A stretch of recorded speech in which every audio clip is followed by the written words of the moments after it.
Now, sister, best you come with me. I'll be your mother, even though no motherly. I'll bring you honey from the sweetest honeybee. And I'll cover you like that one for willow tree. Kissed upon your forehead with lips. And now for monogamy. Speaking of colonization, Yeah, seriously. So, Woo! how has religion influenced your like the structure of relationships and your thoughts on monogamy or polyamorous relationships? It's so funny. I have so many opinions about this, but anyone who knows me knows that like I don't be in relationships. So like why do I have so many thoughts? But I'm like, I know like for me, I like monogamy frightens me so much, but not in a way where I'm like, oh, I could never have one partner. I don't want to be anyone's sole like romantic partner. That feels like pressure to me. That feels like a lot of expectations. I That sounds terrible because like yes, in any relationship there are expectations. And I'm not trying to like not like be held accountable for the way that I show up in relationships, but I recognize that like who I am fluctuates. Who I am changes. My capacity changes. And I know that like from experience, I'm just not comfortable with being any one person's like everything in a specific category of a relationship. And that doesn't mean that like whoever I'm dating has to have another partner at that time, but I just need to know that like that space is there to where I don't feel like I'm like, you know what I mean, like there's less pressure, right? But then what I think about is like there's already so much fear I have around like responses from my family, which I recognize is something I need to work through. About like regardless, based on like if my mom watches this, hey girl, I guess you know now. But like my family does not know I'm a lesbian. They allegedly don't know. Anywho, they don't know I'm a lesbian. And like so that in itself is already one thing. And then when I think about like my family, and this includes like my church family, like the people I went to church with, I include them when I'm talking about family because it feels like that.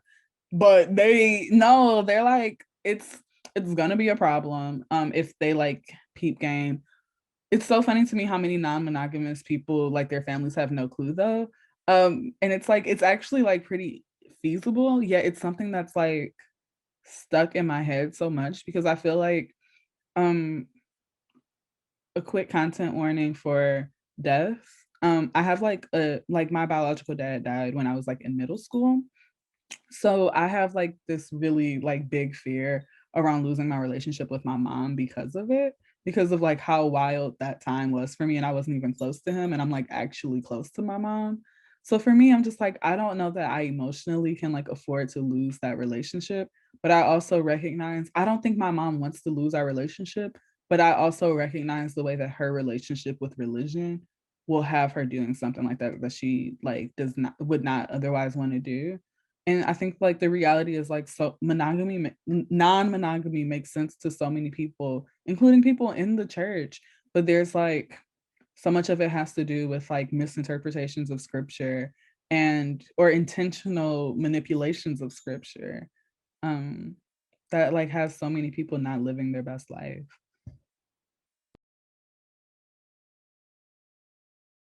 Whew, just real quick. Agree with everything you said, right? Or I'm hearing everything you said. I am I feel like I'm in a growth place with non-monogamy. And why I say that is because of my relationship to religion and seeing how in our current movement spaces,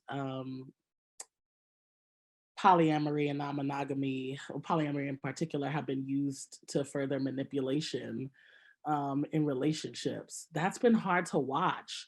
And I think because non-monogamy, because I feel like I'm a pro at monogamy, non-monogamy feels like something else to learn, something else to educate myself on. So I feel like I'm at a learning curve. But what I will say is is that so many, I think what we need to do is get honest and real about how we haven't seen many functioning examples of monogamy in the church, right? And that it always results itself in scandal. I don't know what healthy monogamy looks like, and therefore I can only assume that it doesn't exist because every time I've seen it attempted, it has failed, right? I'm more focused on what a transformative, like decolonized relationship looks like outside of just having other partners. Like, I think that this isn't the end all be all for this conversation of decolonizing relationships. Um, I feel like it is a personal choice. Whatever works for people's relationships is what works. But I don't think that we should be relying on examples that haven't worked for real. I just haven't seen, like, for example, I think about my mom, and, you know, she was in a quote unquote monogamous relationship with my stepfather before he passed, obviously. And, you know, she was with him because he was a good dad, not necessarily because he was a good partner.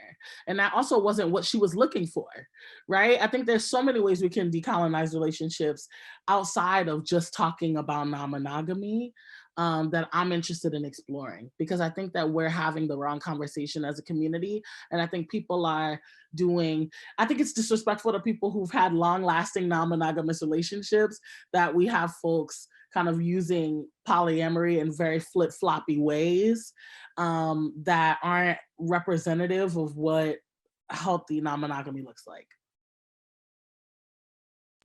Yeah, and I think so much of that comes back to the fact that, like, what the traditional relationship with religion is, and like suggesting that there is any one correct way to do love, or there's any one correct way to do religion. The reality is, like, not only do people have to figure it out for themselves in terms of like what genuinely works for them, it's also like, okay, I need to figure out what works for me today, and then in a year from now, I need to figure out what works for me at that time, and being open to the fact that, like, as I change and as I grow, or as I like learn new things about myself, what I understood about myself in February 2021 may not be the case for myself in February 2022. So going off of love for multiple people at once, what do we think about community love? Like, how do we show love for our community? How do we show up for our community? How do we love our community? And how do we tie that to spirituality? Because like I said, for me, the way adding a spiritual lens to how I approach my community work, my youth work, my relationships helps me. And I feel like it reminds me that everybody is worth loving, and everybody is worth taking care of, and everybody's worth being looked over. Because like I said and mentioned earlier, I spent so much time in a very nihilist, pessimistic state of like, I hate everybody equally, et cetera, et cetera. And it's like, no, that's not productive. That's not going to get any of us anywhere. How do I actually love everyone and like increase the love even? Like, how do I show up even more? How do I love myself through loving my community?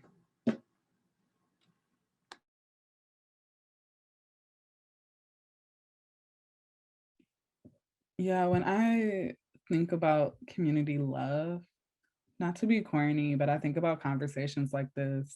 I think about how we're almost an hour over what we intended, and I don't regret like a second of it. Um, I think about like the fact that like I've known Bash since 2016, and I just met Monique last year. And I still feel like this entire conversation has been so edifying and like a way for me to practice vulnerability with like a range of like relationships that I have with different people. And I think that there's like a certain kind of like grace that is that's present, that allows for like these conversations to be explored with like a variety of like types of relationships that I have with people, or that I have with y'all specifically. And I don't know, like I think there's just so much beauty in like thinking about the dialogue that can come from assuming the best and also like genuinely intending and carrying out the intentions of like the best, you know? Sorry, I'm a little emotional and tired, but I don't know, like I feel like like just thinking about like community love right now and like being able to talk through these feelings. Honestly, this feels like it was more transformative in me thinking about like vulnerability and what I need to do to like better prepare myself for romantic relationships than any therapy session I've had where we've discussed this. This is group reimagined. This is what happens when I'm not the only Black person in group therapy.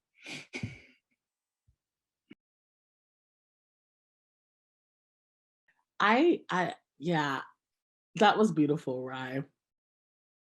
I think that for me, community love looks like vulnerability. My wish for movement space and my wish for all of us is that we can be honest about really, really hard things, not the things that we're used to being honest about, but like the other things, like I am balancing like a real want that I have to be a movement leader with something else, right? Like I think these are real things that people are grappling with. Like I'm moving through wanting to end capitalism, but also wanting my basic necessities met, which costs a lot of money. And I want more than my basic necessities met. I want to be good. I want to be great. I want to have all the things that I want in life, but I don't want anybody to be mad at me when I get it. Like I don't want to lose my community if I get it. Like the hard conversations that make us feel like villains in our head, but are actually things that we need to share with one another because we're not the only ones thinking it. Like spaces where I get to be that honest and that vulnerable are the ones that I want to pour more love into. And I found myself, something my therapist said a long time ago was that I can be stingy with my love. And I know that's something I'm working through, and I know that, and I know it comes from a place of, I don't feel like every community gets to have me because they don't center or even make space for, you know, the complexities of all that I am, right? So like if they don't do that, I don't want to have grace with those communities. I want to say F you and move on, right? But it is still necessary for my energy to be received in those spaces and for me to receive those people's energy, right? Like I'm not committed to giving up on my grandma. And like not giving up on her means that I'm not waiting for her to shift, but I'm not giving up on her in terms of I am not going to create a narrative where she can do all this learning in what short time she has, right? Like being realistic about the growth that can happen between us and like the growth that can happen in the church. Being realistic about like, maybe it's a huge leap for, you know, an uncle or a parent or somebody in the church to go from not being okay with somebody wearing pants and then slowly being okay with it. And that really don't feel like growth all the time, but it is something that someone is shifting, that might be minuscule to me, but like a huge part of their lives. So I'm just sitting with not being stingy with my love, and that's and allowing and creating space for vulnerability for all communities. That was really beautiful, BC. Because I was sitting here thinking about how we bridge the gap, like generationally, and just between like different identities, and just like, because it's my intention to show up into any space with love, right? Until you reject my love, like I'm gonna show up with love. And I just, especially when I think about spirituality and religion, and it's like if we are really believing in this organization or religion that is like allegedly rooted in love, if you're actually like practicing that love and like practicing that forgiveness and that compassion, then there wouldn't be all like these fighting, or there wouldn't be the BS, essentially. It's like there wouldn't be the BS. So it's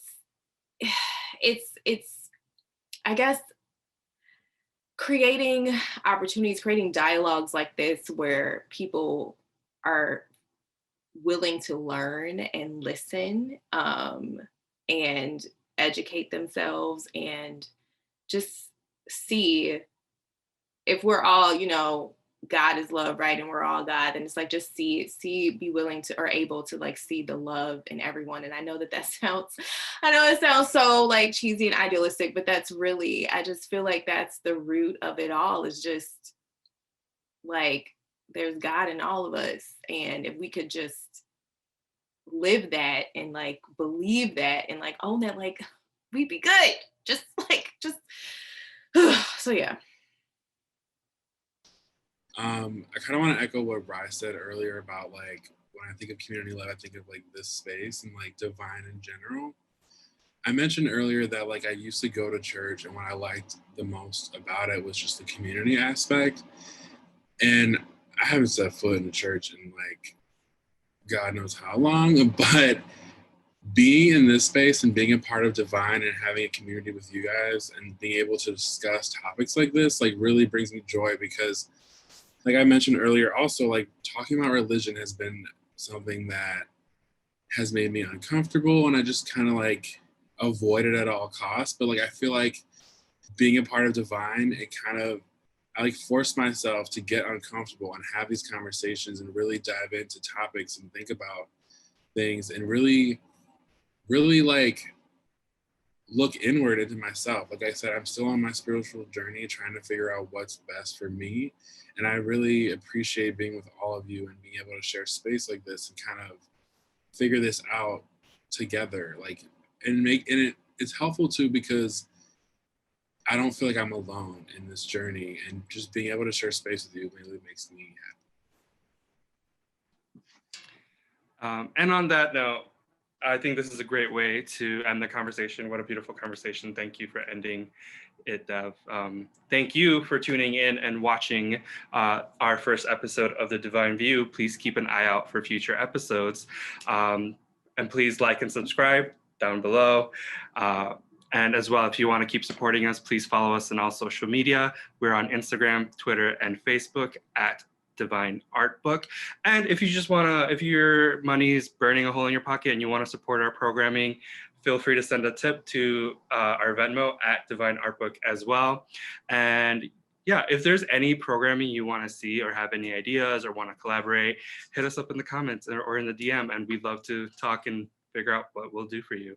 So again, thank you for watching. I hope you had a lovely Valentine's Day with the Divine crew. Bye.